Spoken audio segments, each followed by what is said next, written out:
श्री कृष्ण श्री कृष्ण। गुरुर्ब्रह्मा गुरुर्विष्णु गुरुर्देवो महेश्वरः गुरुः साक्षात् परं ब्रह्म तस्मै श्री गुरवे नमः। तस्मै श्री गुरवे नमः। अथातो भक्तिं व्याख्यास्यामः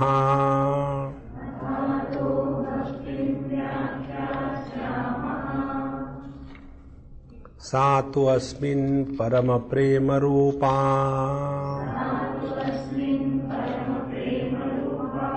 अमृत स्वरूपा च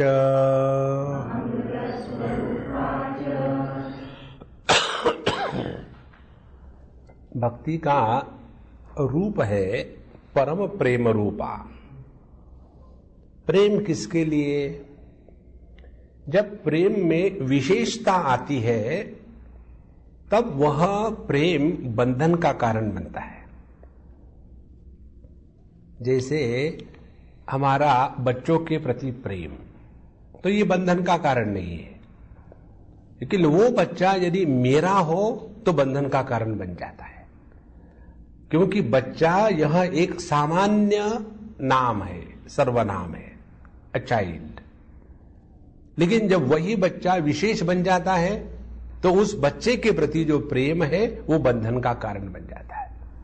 इसीलिए सातु अस्मिन् परम प्रेम रूपा, वह प्रेम जो परम प्रेम है, परम प्रेम में कोई विशेषता नहीं होती, निर्विशेष स्वाभाविक जो प्रेम है यही भगवान के भक्ति का रूप है। और यह जो परम प्रेम है भक्ति, इसको जीवन में उतारने के लिए करना क्या पड़ेगा? हमारे अंतःकरण से जगत को लेकर के जो जो विशेषता है उस विशेषता का तिरस्कार करना पड़ेगा। विशेषता कैसे निर्माण हो जाती है? मैं अरु मोर तोर तय माया, विशेषता निर्माण हो जाती है। मामका पांडवाश्चैव किम कुर्वत संजय, विशेषता निर्माण हो जाती है जब हम कहते हैं कि मेरा और तेरा, यहां अपना और पराया। लेकिन परमात्मा के दृष्टि से देखो तो कोई अपना नहीं, कोई पराया नहीं। वही भाव जब प्रेम में, हमारे प्रेम में जब जुड़ जाता है तो उसी को भक्ति कहते हैं। इसीलिए परिच्छिन्नता को लक्ष्य रखने वाले प्रेम को आसक्ति कहेंगे और परिपूर्णता को लक्ष्य करने वाले प्रेम को भक्ति कहेंगे। देखो कितनी सहज बात है। तो यह परम प्रेम रूपा। अब जब जिसके प्रति हमारे मन में प्रेम है वो यदि अमृत स्वरूप है तो हमारी भक्ति भी अमृत स्वरूप हो जाएगी। देखो ये जो सिद्धांत हमारी मीराबाई कहती है, ऐसे बर को क्या बरू जो जन्मे और मर जावे, जो स्वयं नाशवान है ऐसे व्यक्ति से विवाह करके अखंड सौभाग्य की आकांक्षा करना कितनी मूर्खता है। यदि अपने सौभाग्य को अखंड रखना है तो उस अखंड परमात्मा से क्यों न शादी करे। देखो इसीलिए जब सातु अस्मिन् परम प्रेम रूपा, अस्मिन् जो सामने है वो सब प्रभु ही है, उसमें कोई विशेषता नहीं लानी है। देखो, और इस विशेषता को हटाने के लिए भक्ति शास्त्र में भावना का प्रयोग किया जाता है। देखो भावना क्या है? वृत्तियों को अभिभूत करने की प्रक्रिया को भावना कहते हैं। वृत्तियों के द्वारा भेद का निर्माण होता है। जैसे ये एक मशीन है, ये दूसरी मशीन है, ये तीसरी वस्तु है, ये चौथी वस्तु है, तो प्रत्येक वस्तु का दर्शन भिन्न भिन्न वृत्तियों के द्वारा हुआ और इसमें अलगपना, अनेकता निर्माण हो गई। और ये पुष्प भगवान के लिए है, ये नैवेद्य भगवान के लिए है, यह आरती भगवान के लिए है, ये वस्त्र भगवान के लिए है। अब क्या हो गया, उस अनेकता में भी भगवत भाव को आधान करने के कारण अनेकता में भी एकता का प्राधान्य आ गया। देखो महाराज, सातु अस्मिन् परम प्रेम रूपा अमृत स्वरूपा च। और यह जो भक्ति है ये अमृत स्वरूप है। अमृत स्वरूप क्यों है? अमृत की 3 परिभाषाएं बताते हैं शास्त्र में। पहला वो अमृत है जो चंद्रमा के किरणों से झर करके वनस्पतियों में आता है और वनस्पति के द्वारा हमारी क्षुधा शांति होती है, हमारी पिपासा शांति होती है, हमारे भूख प्यास को मिटाने की क्षमता जो वनस्पतियों में है वो चंद्रमा के किरण से आए हुए अमृत के माध्यम से, उसको कहते हैं मर्त्य लोगों का अमृत। दूसरा अमृत है मोहिनी ब्रांड अमृत। मालूम है ना मोहिनी ब्रांड अमृत? ये देवता लोग हमेशा कंप्लेन करते थे भगवान नारायण के वहां, बाबा देखो ना उन्हें एक आध बार सुन लिया, 2 बार सुन लिया, अब हमेशा वही कह। तो भगवान नारायण ने कहा अब देखो कंप्लेन कब तक करते रहोगे, कभी कभी दोस्ती भी तो किया करो। तो क्या करें, देखो दोनों मिलके कोई कार्य करो तो अपने आप दुश्मनी खत्म हो जाएगी। अन्यथा देव और असुर इनका झगड़ा तो इतना चलता रहता है। तो बोले क्या करें, अब सोचो आप क्या करें, वो भी मैं बताऊं क्या? तो दोनों देवता सभी के सभी चले गए असुरों के पास। असुरों के पास पहुंचने के बाद उन्होंने कहा कि देखो हम आपसे दोस्ती का हाथ फैलाने आए। तो सभी असुरों को लगा देवता हाथ में कुछ बंदूक लेके नहीं आए, क्या बात है, गड़बड़ी है क्या कुछ? बोले कोई बात नहीं, हम भी बिना बंदूक के जाएंगे। और फिर दोनों में सलाह मशवरा हुई कि भैया हम लोग कुछ साथ मिलकर के काम करें तो ये हमेशा का जो झगड़े का चक्कर है वो खत्म हो जाए। और इस प्रकार से उन्होंने सोचा चलो हम समुद्र मंथन करते हैं जिसमें से अनेक प्रकार की उपलब्धियां होगी। Trading is not creating wealth, trading is misappropriation of the wealth. Wealth is created by doing something creative.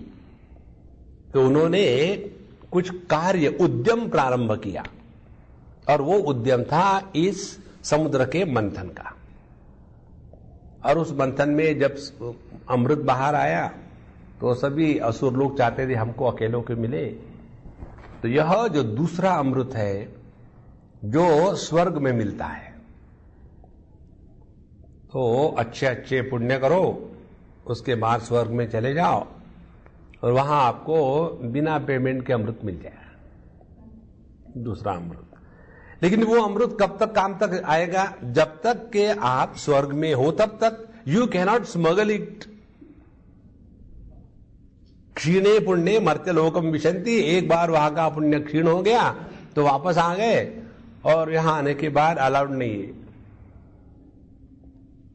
तो ये दूसरा अमृत हो गया। अब ये तीसरा अमृत है, ये अमृत भक्ति का अमृत, अमृत स्वरूपाच। और यह अमृत कैसा है इसके बाद समझने के लिए ऐसे समझो। भक्ति जो है ना, इसको वृत्ति के रूप में मत समझ लेना। देखो भक्ति को यदि हम सत्व गुण की वृत्ति समझेंगे तो वो तो प्रकृति का कार्य हो गया ना। प्रकृति नश्वर है, प्रकृति में परिवर्तन आता है, जो बदलता है वो भक्ति थोड़ी है, वो प्रेम थोड़ी है, वो तो व्यापार है। देखो, इसीलिए भक्ति को सत्व गुण की वृत्ति नहीं कहा जा सकता। अच्छा, भक्ति को माया कहे तो माया तो छल कपट वाली है, तो भक्ति में छल कपट नहीं होता, वहां तो सहजता, सरलता, परिपूर्णता, समर्पण है। तो भक्ति ना तो सत्वगुण का कार्य है ना तो माया का कार्य है। तीसरी बात कहो कि यह जो भक्ति है, भक्त का प्रयत्न है कि मैं भक्ति करूंगा, तो क्या भक्त के प्रयत्न के अधीन होने वाले हैं भगवान? हाँ, एक जो स्वयं परिच्छिन्न है परिपूर्ण को कैसे ग्रहण करेगा? तो यह जो भक्ति है ये भक्त का भी प्रयत्न नहीं है। देखो, एक एक घटा डालो तब जाकर अमृत तत्व की प्राप्ति होगी। तो यह भक्ति ना तो भक्त का प्रयत्न है। ऐसे कहो कि ये भक्ति जो है भगवान की शक्ति है। शक्ति होगी तो वो शक्तिमान के कंट्रोल में होती है। देखो, बोलने की शक्ति, अब जब वो बोलने की शक्ति मेरे कंट्रोल में होगी तो मैं जब चाहूं तो बोलूं, जब चाहे तब नहीं बोलूं। और जब ये बोलने की शक्ति मेरे कंट्रोल में नहीं होगी तो पोल्ट्री फार्म शुरू हो जाएगा, पट पट पट पट पट पट, फिर लोगों को कहना करेगा शट अप। तो यह भक्ति भगवान की शक्ति नहीं हो सकती।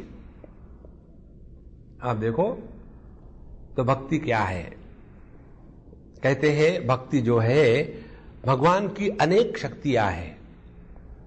उन अनेक शक्तियों में से जो आनंद शक्ति है, आह्लादिनी शक्ति है, देखो, क्रिया शक्ति परमात्मा के सत्स्वरूप को लेकर के कही जाती है। ज्ञान शक्ति परमात्मा के चित स्वरूप को लेकर के कही जाती है। और आह्लादिनी शक्ति परमात्मा के आनंद स्वरूप को लेकर के कही जाती है।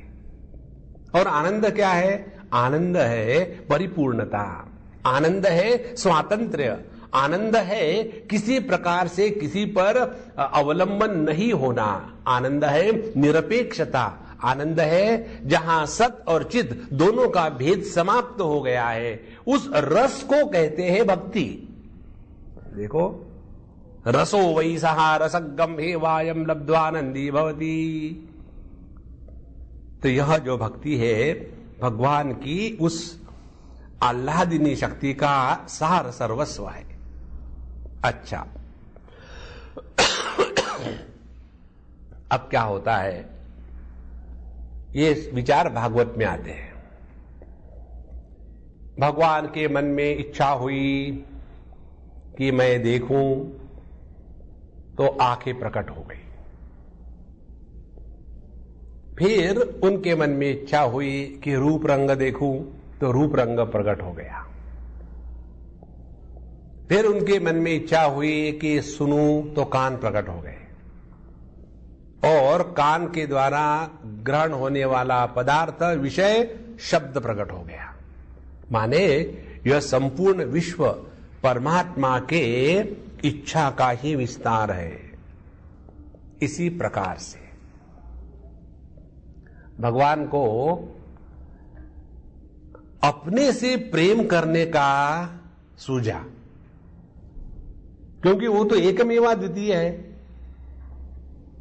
अब हम लोग नहीं करते क्या? हमको जब अपने से प्रेम करने का होता है तो क्या करते हैं हम लोग? जा करके दर्पण के सामने खड़े हो जाते हैं और दर्पण में द्वैत का निर्माण करते हैं और उस द्वैत में अद्वैत का आनंद लेते हैं।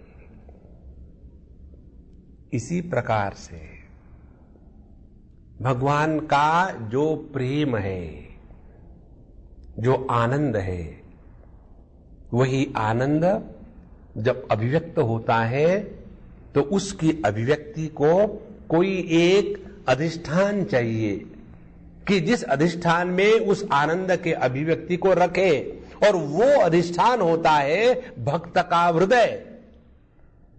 देखो, तो जब हमारे हृदय में भक्ति प्रकट होती है तो यह तो भगवान के ही प्रेम का प्राकट्य है, हमारा कुछ नहीं उसमें।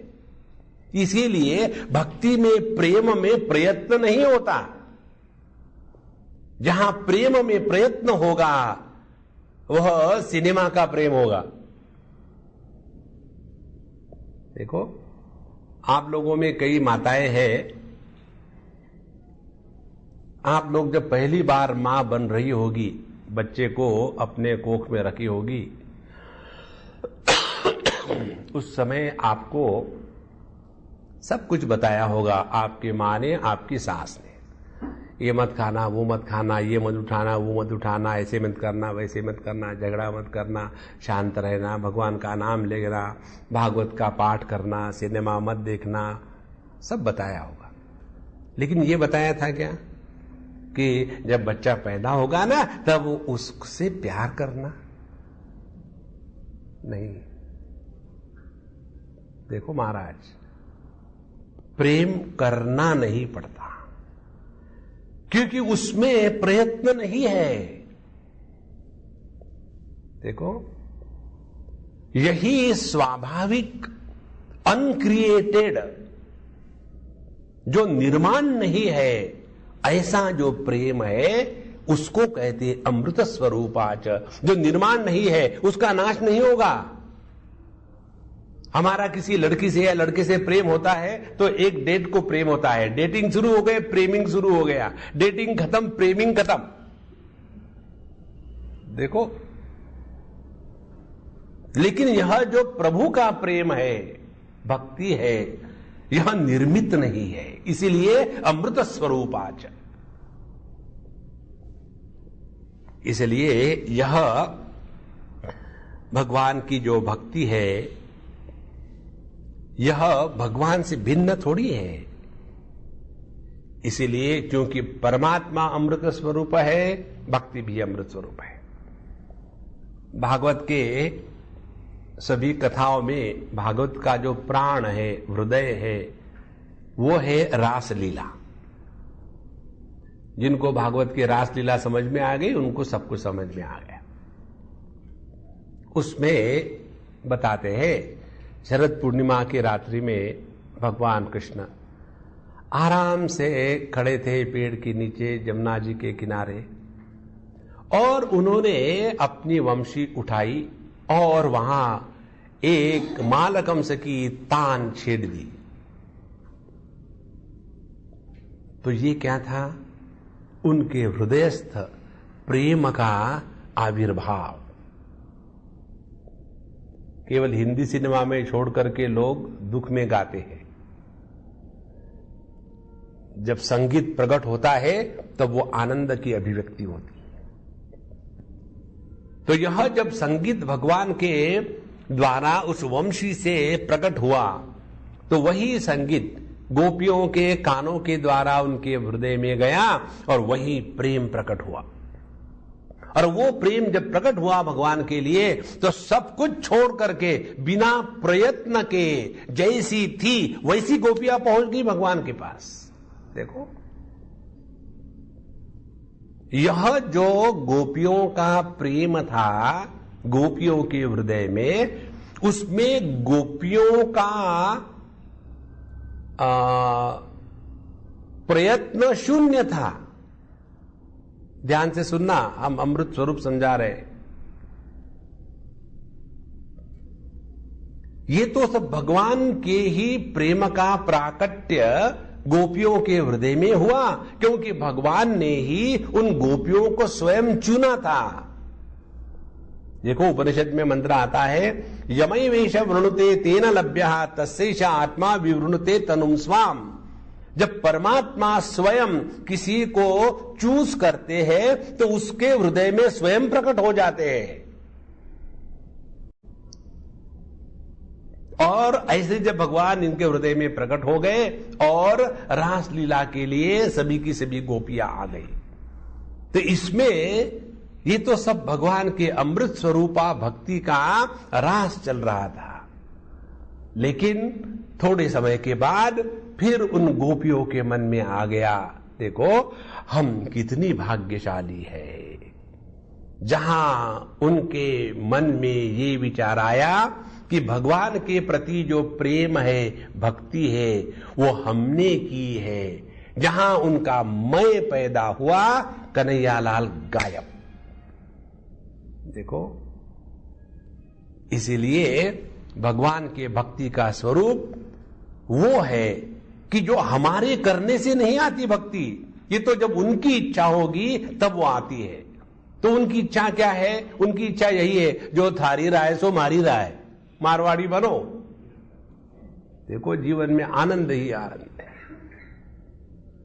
जितना हम सहजता से जो कुछ जीवन में है प्रभु के प्रसाद के रूप में स्वीकारना शुरू कर दे, इसी को कहते भावना। और जैसी जैसी ये भावना दृढ़ होती जाएगी, तब देखेंगे आप इस जगत में केवल प्रभु मात्र है। ईशावास्यमिदं सर्वं यत् किंच जगत्याम जगत तेन त्यक्तेन भुंजीथा मा गृदः कस्य सिद्धनम। भगवान की भावना का प्रादुर्भाव होने के बाद ईशावास्यमिदं सर्वम, उसके बाद तेन त्यक्तेन भुंजीथा, तेन परमात्मना दत्तेन, उस परमात्मा ने जो हमको दिया है उसी से अपने आप को चला, जो है सब बढ़िया है। देखो, तेन त्यक्तेन, भगवान ने जो दिया है वो प्रसाद है। अच्छाई भी उन्हीं का प्रसाद है, बुराई भी उन्हीं का प्रसाद है। देखो, कोई जरूरत है कि हर बार हमको मिठाई प्रसाद मिले? कभी कभी मिर्ची भी आ जाए उसमें, क्या फर्क पड़ता है? प्रभु की इच्छा है। और उसके बाद मां गृदः कस्य सिद्धनम, फिर जगत की किसी भी वस्तु के प्रति लोलुपता मन में नहीं आएगी। इसीलिए जिसको ये अमृत प्राप्त हो गया है, ध्यान से सुनना, जिसको भगवान के इस भक्ति का अमृत प्राप्त हो गया है, वो जगत के भोगों के प्रति लालायित नहीं होगा। जिसको परमात्मा के इस अमृतत्व की प्राप्ति हो गई है, उसके जीवन में जगत के वस्तुओं के प्रति आकर्षण नहीं होगा। तो अमृत स्वरूपाच, तो यह जो अमृत है भगवान के भक्ति का, ये अपने आप में परिपूर्ण है। और इस भक्ति की अमृत स्वरूप की विशेषता क्या है? बाकी के सभी साधन फल काल में अमृत होते हैं। धर्म करो तो उस समय बड़ी परेशानी होगी, वहां आपको अनेक प्रकार के अनुष्ठान करने पड़ते हैं, संयम, नियम, ये अग्नि जलाओ, वो अग्नि जलाओ, पंडित जी को बुलाओ, पंडित जी लेट आ रहे, मुहूर्त जा रहा है, उसने मंत्र ठीक नहीं कहा, गड़बड़ी हुई, दुनिया भर की परेशानी। उसके बाद यदि स्वर्ग गए तो मिलेगा, नहीं तो अपना है बॉम्बे की चाय। उसके बाद यदि योगाभ्यास के द्वारा हमको अमृतत्व की प्राप्ति करनी है, तो योगाभ्यास के द्वारा अमृतत्व की प्राप्ति करनी है, तो उस समय पहले यम, नियम, आसन, प्राणायाम, प्रत्याहार, धारणा, ध्यान, समाधि, इसमें से एक ही नहीं होता, ना यम ना संयम। लेकिन जब इसको करने को बैठते हैं तो यमराज याद आते हैं, लेकिन पता नहीं ये होगा मरने के पहले या नहीं। तो जब होगा तब होगा, इस समय तो परेशान हो जाओ। देखो, अब ज्ञान की बात करो, ज्ञान के लिए तो सबसे ज्यादा परेशानी। पहले जाकर के श्रवण करो, और श्रवण करने से पहली परेशानी संस्कृत में है, और यदि ट्रांसलेशन लेकर के पढ़ो तो हर एक ट्रांसलेशन में नया अर्थ है। महात्माओं के पास जाओ तो वो मूडी होते हैं। आप जाकर के हरिद्वार ऋषिकेश में जाके देख लेना, यहां आपको सिस्टमैटिकली पढ़ा रहे हैं। आप हरिद्वार, ऋषिकेश, बड़े बड़े तीर्थ स्थानों पर जाना, बनारस वगैरह में, वहां जैसे सिनेमा लगता है ना, सिनेमा हॉल में आजकल क्या लगा है, आजकल शोले लगा है, चलो देख लेते। और वो जब तक शोले लगा है तभी तक देख सकते हैं, उसे अब बाद में नहीं देख सकते। इसी प्रकार से वहां महात्मा लोग ग्रंथ लगाते हैं। आजकल उस महात्मा ने बृहदारण्यक लगाया है, चलो जाके सुन लो। और जहां उस महात्मा जी को किसी सेठ जी ने आकर के कहा कि महात्मा जी हमारे यहाँ हमारे एक घर का उद्घाटन करना है, तो चलो। महात्मा जी कहते अच्छा बेटा चलो। तो आपका बृहदारण्य का गंगा जी को अर्पण हो गया। और फिर दूसरा महात्मा शुरू करेगा, पहले ने जो कहा था वह सब गलत है, मैं जो बताता हूं वही सत्य। देखो, श्रवण मनन, उसके बाद मनन करना है, उसके बाद निधिध्यासन करना है, उसके बाद कंपैरिजन होता है, उसने ये कहा था, इसने ये कहा था। और फिर जितना जितना ज्ञान बढ़ता जाएगा, मालूम है ज्ञान का प्रॉब्लम क्या है? ज्ञान का प्रॉब्लम ये दूसरे को बताने की जीवा में खुजली आती है। जब तक के दूसरे को प्रवचन नहीं करते तब तक के शांत नहीं होता हो। देखो, और इतना सब करने के बाद आपने श्रवण किया, मनन किया, निधिध्यासन किया, फिर समाधि का अभ्यास किया, उसके पश्चात फिर आपने अखंड ब्रह्माकार वृत्ति निर्माण की, अहम ब्रह्मास्मि। और इस अहम ब्रह्मास्मि वृत्ति के द्वारा अहम जीवोस्मि, अहम देहोस्मि, इन वृत्तियों का नाश कर दिया। और इन वृत्तियों का नाश होने के बाद अखंडाकार ब्रह्मास्मि वृत्ति का भी नाश हो जाता है। तब जाकर के अमृतत्व की सिद्धि होती है। और भक्ति में, भक्ति से प्रारंभ हो जाओ, भक्ति में रहो। भक्ति प्राप्त होने के बाद भी भक्ति का नाश नहीं होता। देखो, योग की सिद्धि होने के बाद योग का तिरस्कार, कर्म की सिद्धि होने के बाद कर्म का तिरस्कार, ज्ञान की सिद्धि होने के बाद ज्ञान का तिरस्कार, ज्ञान वृत्ति का तिरस्कार। लेकिन भक्ति प्रारंभ होती है प्रेम से, रहती है प्रेम में। और इस प्रभु को, परमात्मा को प्राप्त होने के बाद क्या भक्ति चली जाएगी? नहीं। इसीलिए यह भक्ति जो है अमृत स्वरूपाच, इसका कभी भी नाश नहीं होता। और इसीलिए यह भक्ति जो है, यह परमात्मा को जानने के पहले, जानने के बाद भी वैसी की वैसी ही रहती है। और इसीलिए यह अमृत स्वरूप है। इसको शास्त्रीय भाषा में कहना हो, कर्म, योग और ज्ञान, इसमें कर्ता का प्राधान्य होता है। मैं कर्म कर रहा हूं,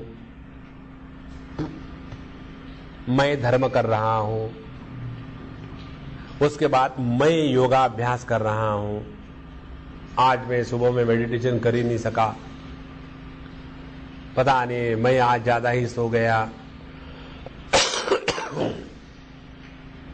और ज्ञान में मैं की ही प्रधानता होती है।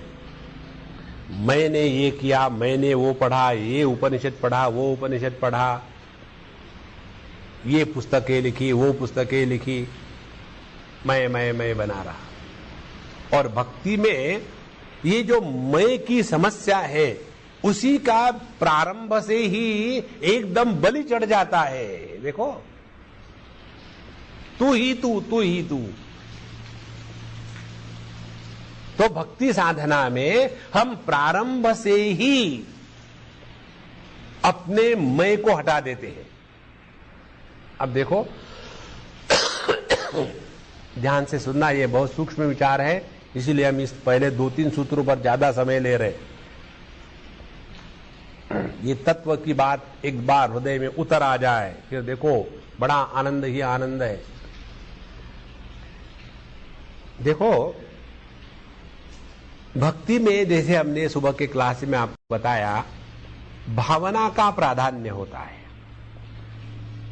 अब जब भावना का प्राधान्य होगा तो भावना वृत्तियों को अभिभूत करती है।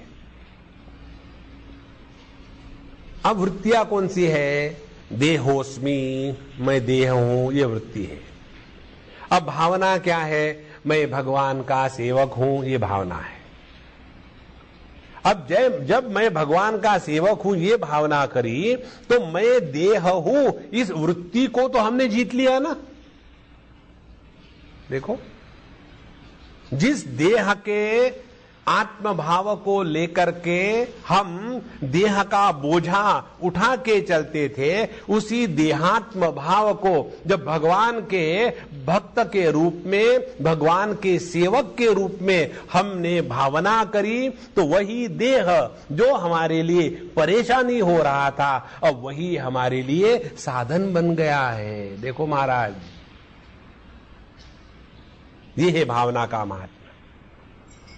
दूसरी बात, ये हो गया धर्म की दृष्टि से। अब योग की दृष्टि से, योग में क्या है? योग में है योगः चित्तवृत्ति निरोधः, चित्तवृत्तियों का निरोध करो। और भावना में क्या है? सब कुछ प्रभु की इच्छा से चल रहा है। जब सभी कुछ प्रभु की ही इच्छा से चल रहा है तो वृत्ति उठेगी कहां? देखो, वृत्ति को पैदा ही नहीं होने देना। यद्यत् कर्म करोमि तत्तद अखिलम शंभो तवाराधना, धर्म की दृष्टि से उठ गए धर्म के ऊपर में। उसी प्रकार से जो जो हमने हमारे मन में विचार आ रहे, वृत्ति आ रही है, वो तो प्रभु के आ रहे, उन्हीं के भेजे हुए हैं। ध्यान से समझ लेना इसको।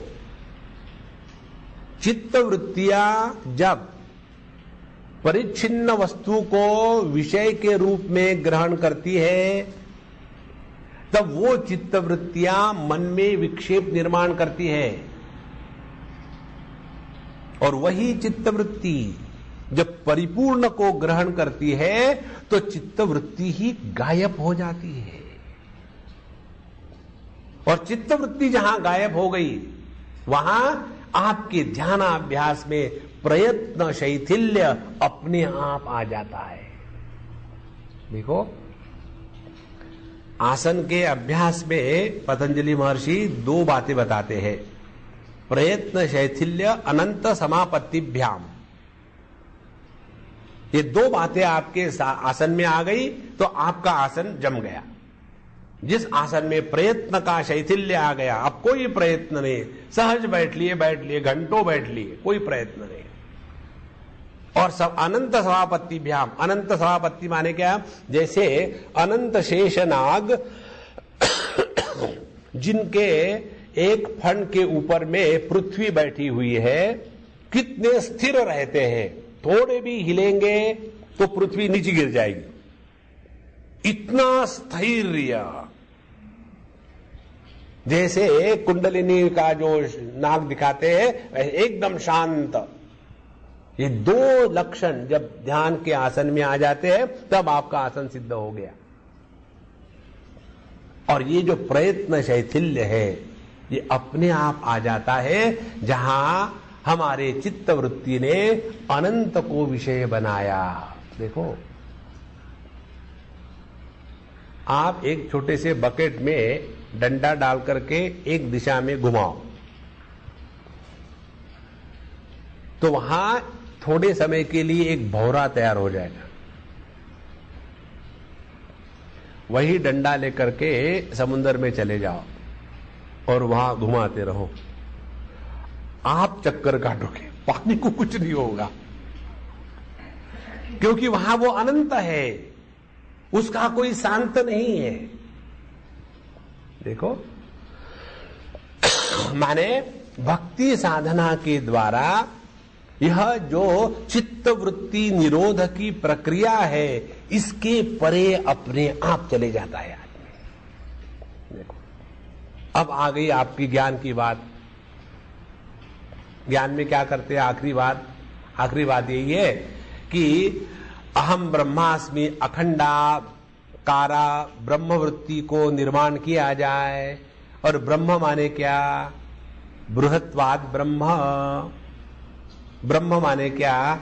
जो सभी रूप नाम में उपलब्ध है उसको ब्रह्म कहते हैं। और भक्ति क्या है? भक्ति यही है। देखो, सातु अस्मिन परम प्रेम रूपा। जब सब में हमने प्रभु को पहचान लिया है तो सबके प्रति प्रेम स्वाभाविक है। देखो, और इस सब का महत्व की बात क्या है? धर्म में अभिमान होता है, मैं धर्म धुरंधर हूं। उसके बाद योग में अभिमान होता है, मैं बड़ा योगी हूं। ज्ञान की तो बात ही छोड़ो। लेकिन भक्ति में प्रारंभ से ही इस मैं को उठने नहीं देते।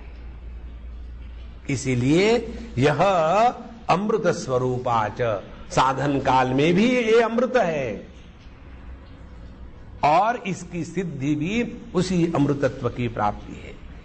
इसीलिए यह जो भक्ति है ये बड़ा आनंद है। इसमें भगवान और भक्ति अलग अलग नहीं है। जो भगवान है वही भक्ति है, जो भक्ति है वही भगवान है।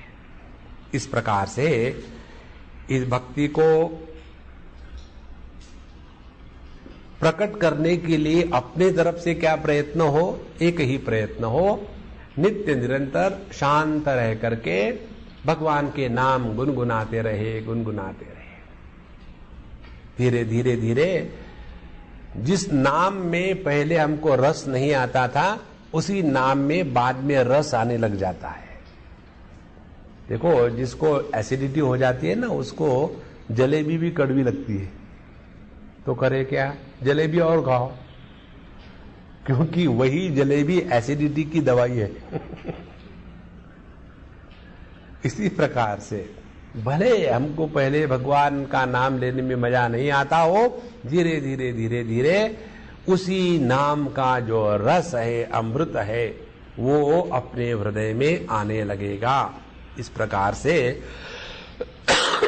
यह भक्ति अमृत स्वरूप है। और एक महत्व की बात, आप जब ये धर्म, ज्ञान और योग की बात करते हैं तो उसमें राग और भोग, इनके त्याग की बात होती है ना। मनुष्य के मन में किसी के प्रति भी राग होना नहीं चाहिए। आसक्ति ही दुख का कारण है। अरे बाबा, हमारे पास तो वही है, अब क्या करें? अच्छा, वो है आपके पास, उसी को इन्वेस्टमेंट में लगाओ। क्या? वही जो राग है, अब वो भगवान के प्रति लगा दो।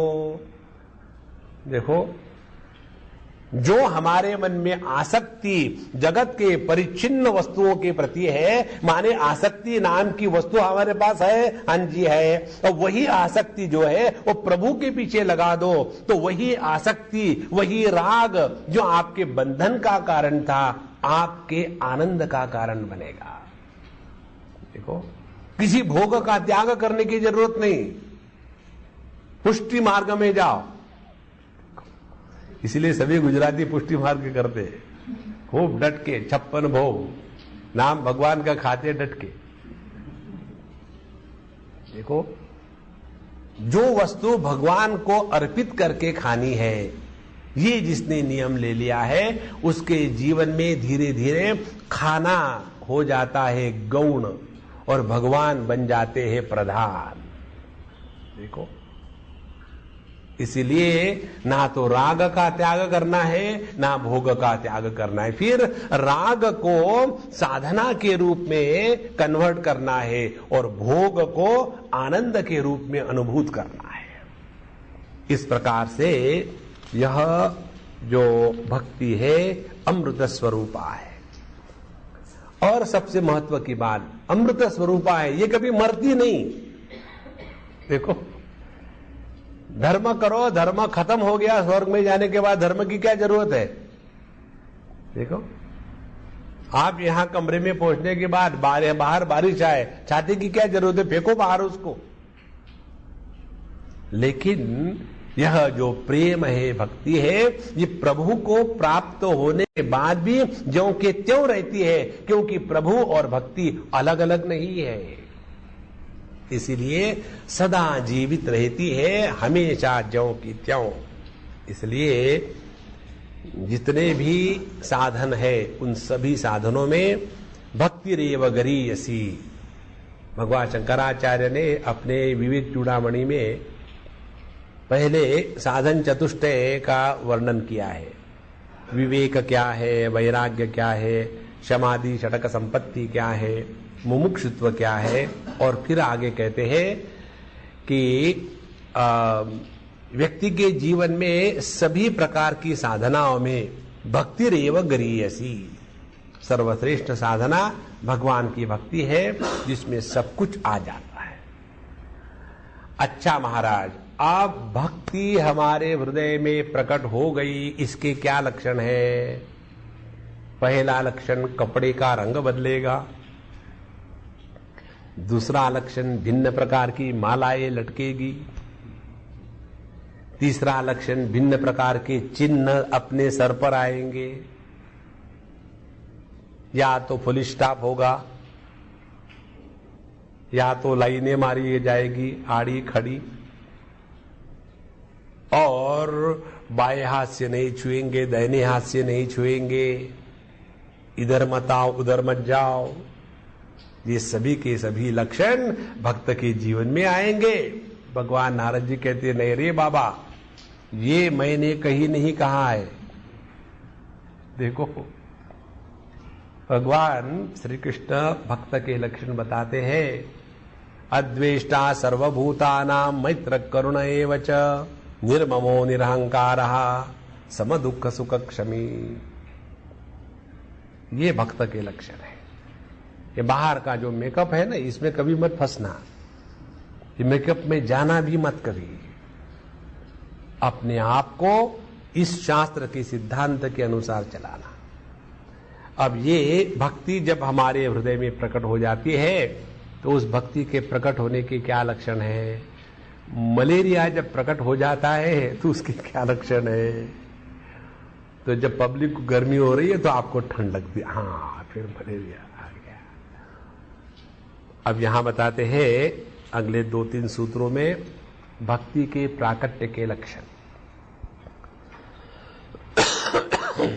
चतुर्थ सूत्र, यल्लब्ध्वा पुमान् सिद्धो भवति अमृतो भवति तृप्तो भवति। यहां केवल 3 ही दिए है, बाकी के हम लोग अगले सूत्र में देखेंगे। यल्लब्ध्वा पुमान् सिद्धो भवति। यल्लब्ध्वा माने जिस परम प्रेम की बात कही थी, और जो परम प्रेम भक्ति अमृत स्वरूपा है। देखो, इस परम प्रेम और भक्ति को 2 प्रकार से कहा गया है। उसका जो रूप है उसको परम प्रेम कहा है, उसका स्वरूप जो है वो अमृत स्वरूपा कहा है, पुल्लिंगी और स्त्रीलिंगी। तो यह जो भक्ति हमारे हृदय में प्रकट हो जाती है, तो उसके द्वारा क्या होता है? यह 3 बातें बताई। पहली बात, पुमान् सिद्धो भवति। उसके पहले लब्ध्वा, जब भक्ति प्राप्त हो जाती है। देखो, प्राप्ति हमेशा ज्ञान स्वरूप होती है, इसको समझ लेना। हमको इस संपूर्ण जगत की उपलब्धि ज्ञानेंद्रियों के माध्यम से होती है। देखो, शब्द स्पर्श रूप रसगंध, दोस्त दुश्मन, ये सभी की सभी बातें हमको ज्ञान के माध्यम से होती है। तो यल्लब्ध्वा, हमारे हृदय में भक्ति प्रकट हो गई, ये कैसे समझ लेना है? तो उसका पहला लक्षण, यल्लब्ध्वा पुमान् सिद्धो भवति, उसके जीवन में सिद्धि आ जाती है। देखो, योगाभ्यास का 3य पाद पूरा हो गया। उसमें ना तो आपको संयम करना है, त्रयमेकत्र संयमः, और उसके बाद संयम करके कंठकूपे, यदि आपने कंठकूप में संयम किया तो उसके बाद आप अपनी प्यास और भूख दोनों को जीत जाओगे। फिर आप बिना खाना पीना चाहे जितने समय तक रह सकते हो। सिद्धो भवती। एक कहानी आती है संत ज्ञानेश्वर के बारे में और नामदेव महाराज के बारे में। नामदेव महाराज बुढ़ाऊ थे, ज्ञानेश्वर महाराज जवान थे। नामदेव महाराज बचपन से भगवान के भगत थे और ज्ञानेश्वर महाराज बचपन से सिद्ध योगी थे।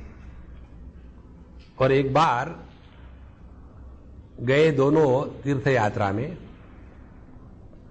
तो नामदेव महाराज ने कहा चलो जाते तीर्थ यात्रा। बोले क्या जाना है तीर्थ यात्रा, सब कुछ मुझ में है। बोले ठीक है, फिर भी घूमने के लिए चलो। ऐसे ही निकले और बीच में जब प्यास लगी तो चारों तरफ से मुश्किल, पानी नहीं। वहां कुआं देखा और कुएं में बहुत गहरा पानी।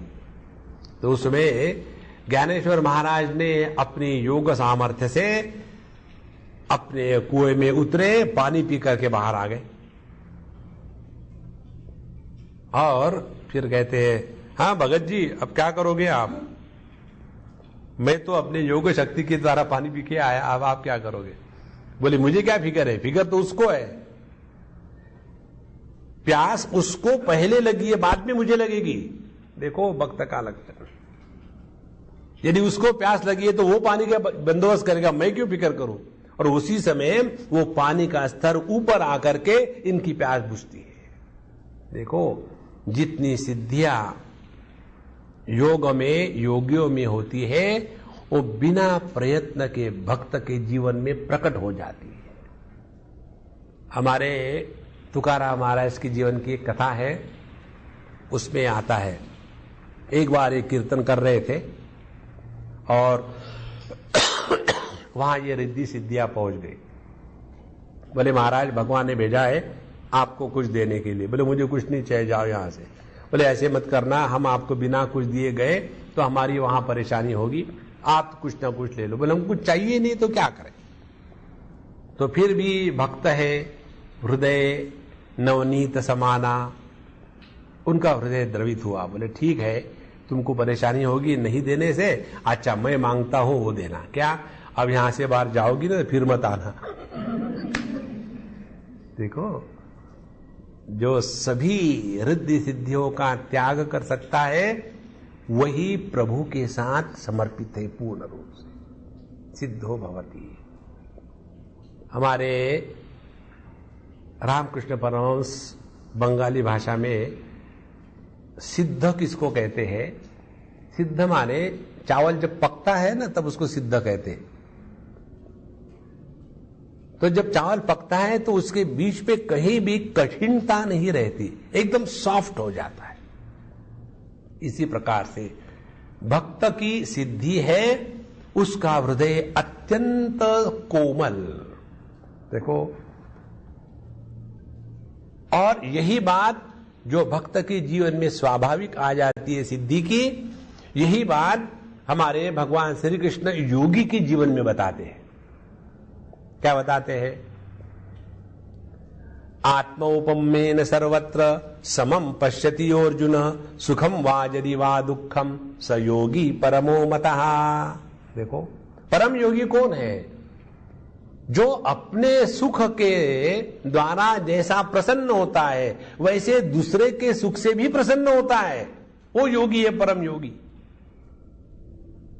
देखो ये सिद्धि है, बहुत बड़ी सिद्धि है। नॉर्मली क्या है, दूसरे का भला हुआ तो हमको जलन होती है, भला तो अच्छा तो नहीं लगता है, मालूम है कैसा किया है तो। और दूसरे को दुख हुआ तो हम जाकर के और उसको मिर्च लगाते हैं। हाँ पिछले जन्म में किया होगा इधर उधर का, अब तो भुगतना पड़ेगा। नहीं, जैसा हमको जीवन में दुख आने के बाद हम दूसरों से कोई मदद की अपेक्षा करते हैं, वैसे ही यह जो परम योगी है दूसरे के दुख को देख करके जिसके हाथ सेवा करने के लिए अपने आप उठ जाते हैं उसको कहते हैं परम योगी। और ये है असली सिद्धि। देखो एक बार एक योगी महाराज रामकृष्ण परमहंस जी के पास आए पानी पर चल के, और बताया मैं पानी पर से गंगा जी चल के आया, मालूम है? बोले अच्छा जी, बहुत बढ़िया बात। ये आपने सिद्धि प्राप्त करने के लिए कितना समय, कितनी मेहनत करी? 25 साल साधना करनी पड़ी। 25 साल साधना करने के बाद पाया क्या? 25 नया पैसा। यदि 25 पैसे दे दो उस नाव वाले को, आपको इधर से उधर पहुंचा देगा। क्या पाया जीवन में? देखो, ये जो सिद्धियां है ना, ये मनुष्य के जीवन में सबसे बड़ा ऑब्स्टेकल, प्रतिबंध बन जाती है। इसीलिए भक्त की सिद्धि क्या है? भक्त की सिद्धि यही है, जो भी कुछ हो रहा है वो प्रभु की लीला है, उनका कुछ नहीं। देखो, यही तो सबसे बड़ी सिद्धि है। जिस सिद्धि में अपने अहम का संपूर्ण नाश हो गया है, वही सिद्ध पुरुष है। देखो, इसीलिए योगी किसी को शाप दे सकते हैं, भक्त किसी को शाप नहीं देता। देखो महाराज, एक योगी को गुस्सा आया तो उसको शाप दे दिया। देखो, दुर्वासा जी ने वो कृत्या बना करके भेज दी गुस्से गुस्से में, और अम्बरीश महाराज शांत रहे। प्रभु की इच्छा है और क्या है। इसीलिए अपने जीवन में जितनी उपलब्धियां, चाहे कर्म कहो, चाहे योग कहो, चाहे ज्ञान कहो, ये सभी की सभी भक्ति के सामने तुच्छ हो जाती है। यल्लब्ध्वा पुमान सिद्धो भवति। और ये जितनी भी सिद्धियां हैं बाकी की, ये सिद्धियां टिकती नहीं टिकती। योग की जो सिद्धियां है, जहां आपका योगाभ्यास खत्म हो गया, सिद्धि गायब। देखो, कर्म की सिद्धियां, जैसे देखो फॉर एग्जाम्पल, किसी को अच्छा गाने का अभ्यास है और बहुत अच्छे गाते हैं, कब तक गाएंगे? जब तक के वोकल कॉर्ड ठीक है। कुछ प्रभु की ऐसी लीला चली और वोकल कॉर्ड एकदम फटा बांस बन गया तो सब खत्म हो गया। ये बात मैंने एक जगह देखी, इसलिए आपको उदाहरण दे रहा हूं। एक बार मैं कहीं गया था आसाम में, वहां एक अम्मा मुझे मिलने के लिए आई। मुझे बताया कि स्वामी जी, आपको मिलने के लिए एक अम्मा आनी चाहती है, आपसे कुछ बात करना चाहती है। वो आई सामने से। अब स्त्री और पुरुष, इनके बोलने में, शब्दों में भिन्नता होती है। स्त्री का आवाज भिन्न होता है, पुरुष का भिन्न होता है। अभी जब मैं कल जा रहा था यहां से, तो ये जो अपनी कोरिया की लड़कियां थी, वो सभी की सभी गोटी हुई है। अब पता ही नहीं चलता लड़का है कि लड़की है। अब कैसे पता चले कि लड़का है कि लड़की? अब मुझसे बात करते हैं कि स्वामी जी, आपने जो गीता में पढ़ाया, तो मैंने यहां आने के पहले गीता पढ़ी थी। अब ये समझ में नहीं आ रहा कि ये लड़का बोल रहा है कि लड़की। वो क्या बोल रहा है वो नहीं सुन रहा था मैं, मेरे मन में ये समस्या। अब ये जब अम्मा मुझे मिलने आई तो मेरे दिमाग में कल्पना थी, अब स्त्री की आवाज आएगी, तो आवाज आ रही थी आदमी की। तो मैं सोच रहा कौन बोल रहा है इधर उधर से, और बड़ी बिल्कुल स्पष्ट आदमी की आवाज आ रही। और जैसे आवाज आ रही थी, आ जाते फट से स्विच ऑन चेंज हो गया, फिर औरत की आवाज आने लग गई। तो मैंने बोला, कोई मैं नाटक तो नहीं दिख रहा हूं, मैं सभा में तो नहीं हूं। और फिर उस अम्मा ने पहचान लिया, बोले स्वामी जी, ये मेरे साथ ये परेशानी है, वोकल कॉर्ड्स पर मेरा कंट्रोल नहीं है, कब कैसी आवाज निकलेगी समझ में नहीं आता। मुझे कई बार समझ में नहीं आता कि अब मैं कौन सी आवाज में बोलने वाली हूं।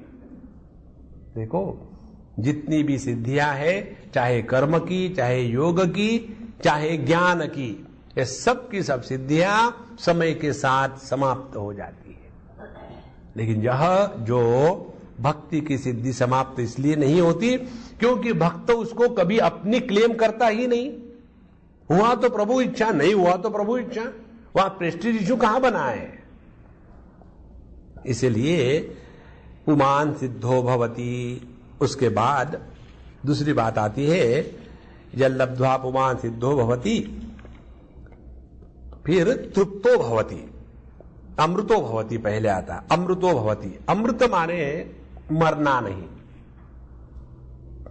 मनुष्य अमर हो जाता है। जैसे मनुष्य का अमरत्व, अमृतत्व भक्ति के दृष्टि से, ज्ञान के दृष्टि से, योग की दृष्टि से और धर्म की दृष्टि से क्या है समझ लो।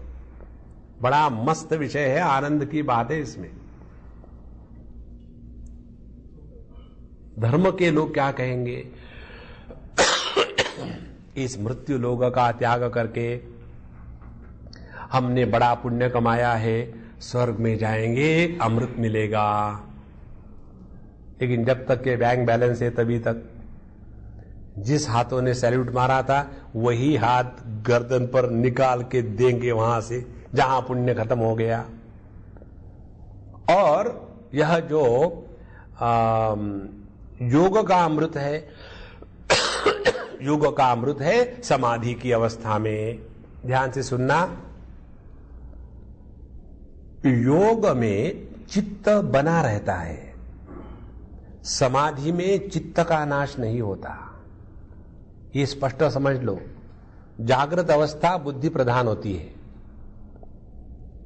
स्वप्नावस्था मन प्रधान होती है, सुषुप्ति अवस्था अहंकार प्रधान होती है, और जो समाधि है वो चित्त प्रधान होती है। और इसीलिए चाहे आप 1000 साल समाधि में रहो फिर भी आपका चित्त बना रहेगा। चित्त क्या है? चित्त वह है जिस ज्ञान में अनात्म भाव की संभावना बाकी है, उसको चित्त कहते हैं। अनात्म भाव माने जैसे ये पुस्तक है, इसको मैं जानता हूं और मैं पुस्तक नहीं हूं, तो पुस्तक के बारे में अनात्म भाव है। तो जिस ज्ञान में अनात्म भाव होता है उस ज्ञान को चित्त कहते हैं। और यह चित्त समाधि में भी अवरुद्ध होता है, नष्ट नहीं होता। इसीलिए चित्त समाधि में बना रहता है, खत्म नहीं होता। इसीलिए समाधि टूटी तो फिर वही अज्ञान, मैं जीव हूं और मुझे कुछ करना है, किसी का भला करना है, किसी का बुरा करना है, इसी में लगे रहेंगे। देखो, आपने महाभारत पढ़ा होगा, उसमें आता है ये जितने भी बड़े बड़े पात्र आते हैं, भीष्माचार्य, द्रोणाचार्य के जीवन में आता है, जब उनको पता चला कि अश्वत्थामा मर गया है, नरोवा कुंजरोवा, तो उन्होंने तुरंत वो अपने रथ से नीचे उतरे, नीचे उतर करके एकदम समाधि में चले गए। देखो कितना उनका अपने चित्त पर नियंत्रण था, लेकिन चित्त नष्ट नहीं हुआ था। देखो, और इसीलिए जो जितने बड़े बड़े पात्र हैं ये दिव्य लोगों से आए हुए थे। भीष्माचार्य वसु थे, वहां से उन्होंने वसु लोग से पदच्युत होकर के शाप के कारण ये मनुष्य योनि में जन्म पाए थे। माने जीव भाव जो चित्त है वो ज्यों का त्यों बना था, वो कहां अमृत है। देखो, भागवत में कहानी आती है, ये जो दो कुबेर के पुत्र थे, नल और कुबर, ये स्वर्ग में बड़ा भोग कर रहे थे आनंद से, और शराब इत्यादि पी करके उन्मत्त हो गए और नग्नावस्था में भ्रमण कर रहे थे। और उस समय उधर से जब शिव जी इत्यादि आ रहे हैं, फिर भी उनके सामने ये निर्लज्ज के जैसा व्यवहार कर रहे थे। तो शिव जी ने तो समझ लिया है कि मूर्ख है, चले जाओ। लेकिन जब फिर नारद जी ने देखा तो उनको फिर शाप दिया गया कि तुम इस मूर्खता के कारण जड़त्व को प्राप्त हो जाओगे। और फिर वो जाकर के यमलार्जुन 2 पेड़ों के रूप में गोकुल में पैदा होते हैं। और फिर वहां भगवान की जो लीला होती है वो उखल बंधन की लीला, उसमें दोनों का उद्धार हो जाता है। देखो, ये जीव चाहे आप झोपड़पट्टी में रहो, चाहे कफ परेड में रहो, कफते रहो, वो जीव ही। देखो महाराज, इसीलिए चाहे आप कितनी भी समाधि लगा लो, जब तक कि ये चित्त नष्ट नहीं होगा तब तक कि अमृतत्व की प्राप्ति नहीं होती। तो कर्म का अमृत हो गया, योग का अमृत हो गया। अब तीसरा आता है ज्ञान का अमृत। ज्ञान का अमृत क्या है? एकमेवा द्वितीय निर्दोषम ही समम ब्रह्म तस्माति ब्रह्मणि स्थिता ब्रह्मणः जन्म नास्ति अतः तस्यापि जन्म न भवति। वो ब्रह्म हो गया, ब्रह्म का जन्म नहीं होता और इसीलिए इसका भी जन्म नहीं होगा ब्रह्म ज्ञानी का। और यह जो ब्रह्म ज्ञानी है न तस्य प्राणा उत्क्रामंती, वो अत्र एव ब्रह्म समश्नुते, यही के वही वो ब्रह्म हो गया। ये उनका अमृतत्व है। सब सिनेमा खत्म हो गया, अब क्या करोगे? अब भक्ति का अमृत देखो। भक्ति का अमृत है, तुकाराम महाराज कहते हैं सुखे घालावे अम्मासी। और हे भगवान, आपको जितने हमको जन्म देना है दे दो ना, हमको कोई फर्क नहीं पड़ता। देखो, आप चाहो कि इसको गधे का कपड़ा पहना करके देखेंगे कैसा दिखता है, प्रभु मैं तैयार हूं। देखो, इसको एक राजा का कपड़ा पहन करके देखेंगे कैसा दिखता है, मैं तैयार हूं। इसको एक बिल्ली का कपड़ा पहना करके देखेंगे कैसा दिखता है, हां मैं तैयार हूं। मां जब प्रेम में आती है तब अपने बच्चों को भिन्न भिन्न कपड़े पहना करके देखती है ना, कि मेरा बेटा कैसा दिखता है। जिन माओं को लड़कियां नहीं होती वो अपने लड़कों को लड़कियों के कपड़े पहना करके देखती है ना, क्योंकि लड़की है नहीं तो क्या करे, वैसा देखे। इसी प्रकार से हे प्रभु तुम्हारी जो इच्छा है, चाहो हमको एक नहीं दो नहीं 84 लाख योनियों में भटकाओ, हम तुमसे अलग थोड़ी है, डरना काहे का। देखो, जन्म मृत्यु में रहते हुए भी जन्म मृत्यु से डर से मुक्त होना, यही असली अमृतत्व है। देखो, डरना काहे को मृत्यु को, कौन मर के कहां जाएगा। देखो, इसीलिए भक्त के जीवन में जन्म और मृत्यु दोनों समान है। ये तो ऐसा ही है ना, कोई बाथरूम से निकला और बेडरूम में गया। देखो, मनुष्य देह से निकला और पशु देह में चला गया। कब तक? जब तो तुम्हारी राह हो। अब निकलो यहां से, अच्छा कहां जाना है, अब जाकर के तुमको राजा बनना है, तैयार है राजा बनने के लिए गया। लेकिन राजा केवल आपको 2 साल के लिए, ठीक है, उसके बाद भिखारी, ठीक है भिखारी। तुम्हारी लीला चल रही प्रभु, और जो आप हमको पाठ दोगे वो पाठ हम बढ़िया से बढ़िया करेंगे। ये जो अमृतत्व है भक्ति का, ये अनपैरेलल है, अमृतो भवति। इसीलिए भक्त के जीवन में मृत्यु के बाद का मिलने वाला अमृत नहीं है, साधना करने के पश्चात मिलने वाला ब्रह्मात्मैक्य बोध का अमृत नहीं है।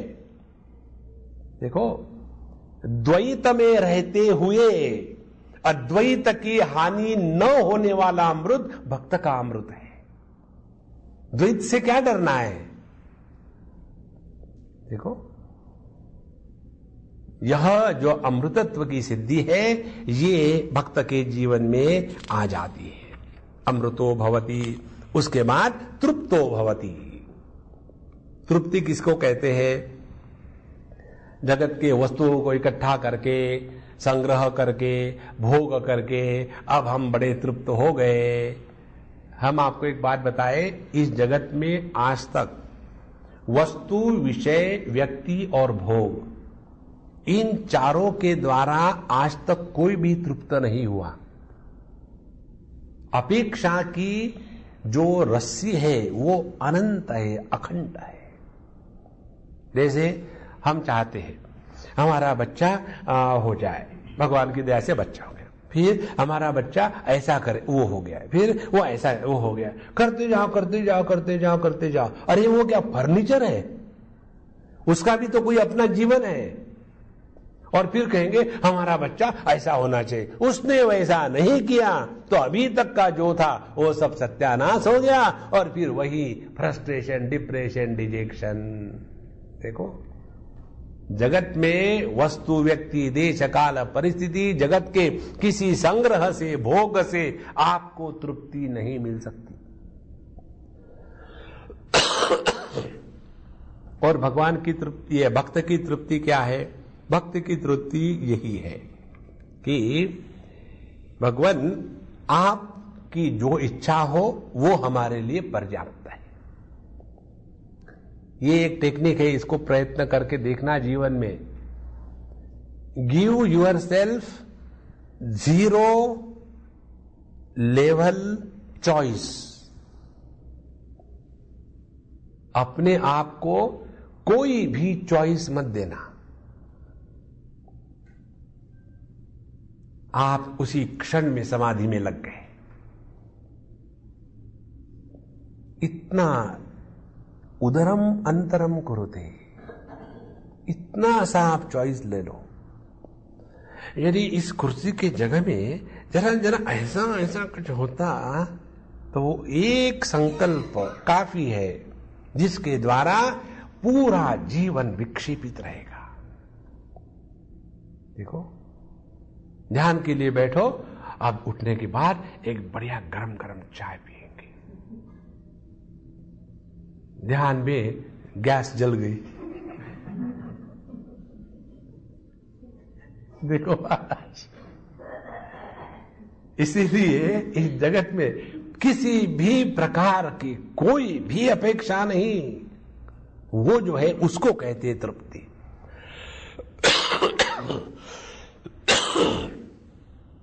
और ये तृप्ति की उपलब्धि ज्ञान के मार्ग में 7वीं स्टेप कहते हैं।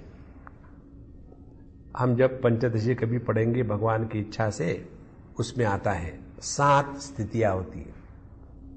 पहला है अज्ञान अपने स्वरूप का, फिर अज्ञान के कारण भ्रांति, भ्रांति के कारण आवरण, आवरण के बाद हम जाते हैं पढ़ने के लिए तो परमात्मा के बारे में परोक्ष ज्ञान, और परोक्ष ज्ञान का अभ्यास करेंगे तब फिर अपरोक्ष ज्ञान होगा।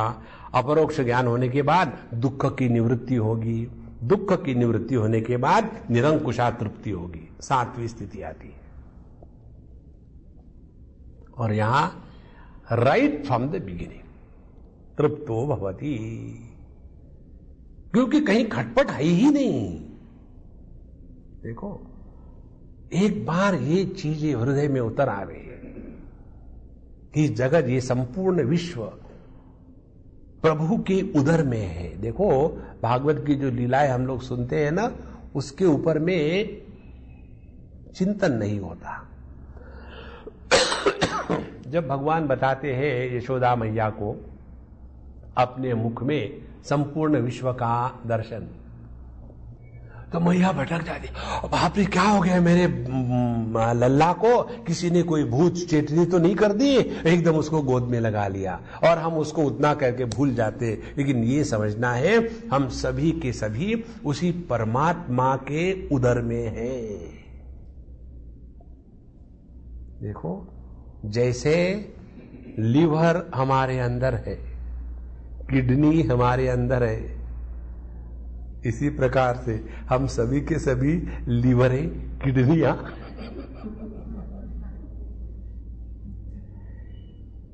तो यदि देह नहीं होगा तो वो लीवर किडनी का कोई अस्तित्व है क्या?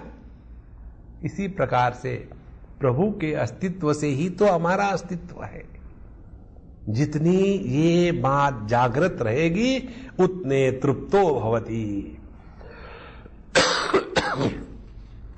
इसलिए जो है सब ठीक है, भगवान की रजा में अपनी रजा है। ये भगवान तुम्हारी इच्छा। और भक्ति के और लक्षण भक्त के हृदय में जब प्रकट हो जाते हैं, अगला श्लोक सूत्र, यत् प्राप्य न किंचित वांछति न शोचति न द्वेष्टि न रमते नोत्साही भवति। यत् प्राप्य, जिस भक्ति को प्राप्त हो जाए तो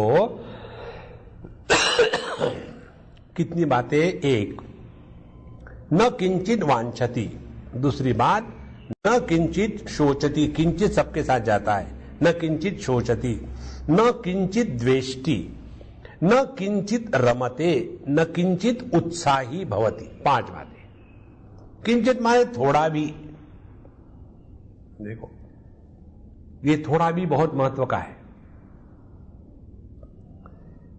यत् प्राप्य न किंचित वांछति, यही बात भगवद गीता में बताते हैं 12वें अध्याय में, यो न हृष्यति न द्वेष्टि न शोचति न कांक्षति शुभाशुभ परित्यागी भक्तिमान यः समे प्रियः। देखो वही के वही शब्द है, कोई भिन्न नहीं। तो यत् प्राप्य न किंचित वांछति, वांछा इच्छा किसके लिए होता है? जो हमारे पास नहीं है उसके प्राप्ति की इच्छा होती है, भविष्यत काल को ध्यान में रखते हुए। यदि ऐसा हो जाए, अब हमारा सब कुछ ठीक हो गया, अब एक ही इच्छा है कि जुहू बीच पर एक बहुत बढ़िया एक मकान हो जाए, लेकिन पता नहीं वहां इतना कॉस्टली हो गया है यार, बाकी तो सब ठीक है। तो अगले जन्म में पैदा होकर के जुहू बीच में एक झोपड़पट्टी में पैदा हो जाए, जुहू बीच में गया। देखो महाराज, न किंचित वांछति, हृदय में इच्छा का निर्माण होना अपने दिवालेपन का प्रदर्शन है। देखो कोई राजा का पुत्र हो और जाकर के किसी को कहे, अरे भाई जरा तंबाकू देना मुझे। क्यों भाई, क्यों? खाने की इच्छा हो रही। तुम राजपुत्र हो, राजपुत्र हो तो क्या हो गया, तंबाकू खाने की चीज किसी को भी हो सकती है, तो फिर अपने पास रखो ना। अब नहीं है तो क्या करें, फिर तंबाकू के गुलाम है। देखो भैया एक बात याद रखना, इस जीवन में जहां हम किसी के गुलाम बने, आपने भगवान का तिरस्कार किया है। जगत में मांगना ही है किसी को, भगवान से मांगो। वैसे वो भी मांगने की जरूरत नहीं कि उसको मालूम नहीं क्या कि हमको क्या चाहिए। न किंचित वांछति, जहां हमने किसी को कुछ मांगा, मालूम है क्या हो जाता है, वी लिमिट इट। समझो हमने कहा कि भाई 50 रुपए देना, तो अगला 50 ही देगा। और आपको भाई महात्मा जी क्या दूं आपको, जो मर्जी है करो भाई, अपने को क्या फर्क पड़ता है। हो सकता है कि वो आदमी 5 लाख देना चाहता है और आपने 50 कहा तो अपने आप कट गया। देखो कीप ओपन। भगवान की दुनिया में इतना मिल रहा है फिर भी मांग रहे हैं। न किंचित वांछति, जीवन में इच्छाओं का समापन होना परिपूर्णता का लक्षण है। जैसे देखो आपने गले तक डट के खाना खा लिया, अब इतना खाना खाने के बाद फिर तुरंत हाथ भी नहीं धोए तो कुछ खाने की इच्छा होगी क्या? नहीं होगी। क्यों? कि परिपूर्ण हो गए। अब जिसने प्रभु के भक्ति के द्वारा तृप्ति का अनुभव किया है, उसके जीवन में किसी प्रकार की आकांक्षा अपेक्षा नहीं होती। अब ये जो उदाहरण दिया हमने खाने का, इस उदाहरण को जनरल लगाओ, खाने में मत रखना। तो हमको फिर जगत में किसी से कोई अपेक्षा नहीं, ना पति से, ना पत्नी से, ना बच्चों से, ना बूढ़ों से, ना गुरु से, ना शिष्य से। जो व्यक्ति इस जगत में निरपेक्ष जीता है वही भगवान का भक्त है। एक छटाक की भी अपेक्षा हृदय में रही तो समझ लेना आपने भगवान की उपेक्षा की है। सो यत् प्राप्य न किंचित वांछति, किसी भी प्रकार से मन में किसी भी प्रकार की कामना हो ही नहीं सकती। अब इसके और अनेक पहलू है, इन पहलुओं को हम अगले क्लास में देखेंगे। ओम पूर्णमदः पूर्णमिदं पूर्णात् पूर्णमुदच्यते पूर्णस्य पूर्णमादाय पूर्णमेवावशिष्यते। ओम शांति शांति शांति। हरि ओम। श्री गुरुभ्यो नमः। हरि ओम।